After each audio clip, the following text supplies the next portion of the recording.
Bagaimana jika tidak ada yang salah dengan Anda hanya berbeda saja? Perkenalkan, nama saya Rahmat. Ketika saya mengalami sebuah kegagalan di usaha saya, yang saya lakukan pertama kali adalah menyalahkan diri saya sendiri. Apa yang terjadi? Level stres tinggi, kreativitas rendah, kehidupan saya tidak berubah. Sampai ada teman saya mengatakan, "Sudahkah kamu berhenti menyalahkan dirimu sendiri? Karena tidak ada yang salah dengan kamu hanya berbeda saja." Ada sebuah cara pandang yang cukup menarik dari Anne Lar, seorang penulis buku Tiny Experiment. Dia mengatakan bahwa jadikan semua di kehidupan kita adalah eksperimen. Ketika kita menjadikan semua apa yang kita lakukan sebagai eksperimen, misalnya Anda melakukan sebuah kegiatan dan berhasil, dan kemudian Anda mengatakan, ternyata eksperimen ini berhasil ya. Atau Anda melakukan sebuah kegiatan dan tidak berjalan sesuai dengan rencana, dan Anda mengatakan, eksperimen ini ternyata tidak berhasil ya. Apa yang Anda lakukan biasanya, Anda tidak menyalahkan diri sendiri, karena itu tidak menjadi label kaku yang melekat dengan diri Anda sendiri. Dan Anda ketika eksperimen itu tidak berjalan dengan lancar, Anda akan lebih mudah untuk menciptakan eksperimen lanjutan. Tapi ketika Anda bergerak dari, aku yang bikin ini sukses. Apa yang terjadi? Ketika action Anda gagal, apa yang Anda katakan? Ternyata aku gagal. Yang menyebabkan level stres tinggi, kreativitas rendah, dan Anda susah untuk mengambil action selanjutnya. Karena yang permanen di kehidupan ini adalah keputusan. Oleh karena itu, sebuah pendekatan yang menurut saya cukup membantu saya adalah pendekatan Anne Lar tadi, penulis buku Tiny Experiment. Gunakan cara pandang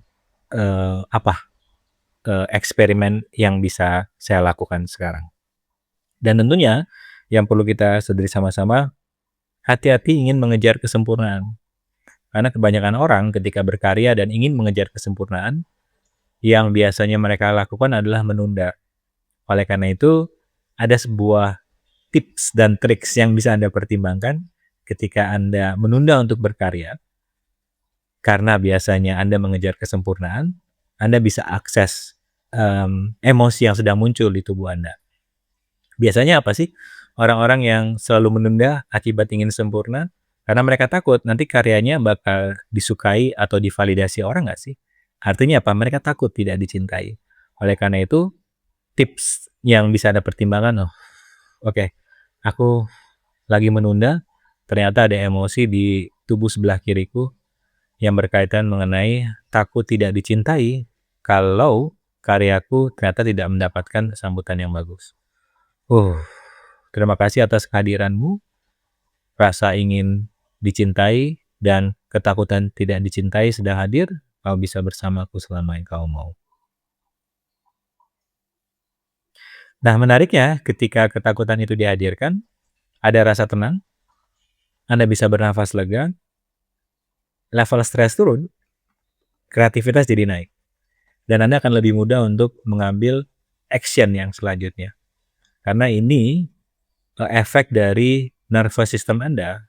Tubuh Anda sudah mengatakan, oke, emosi sudah diproses, aku merasa aman, ayo kita ambil langkah kecil sederhana untuk mengubah kondisi ini.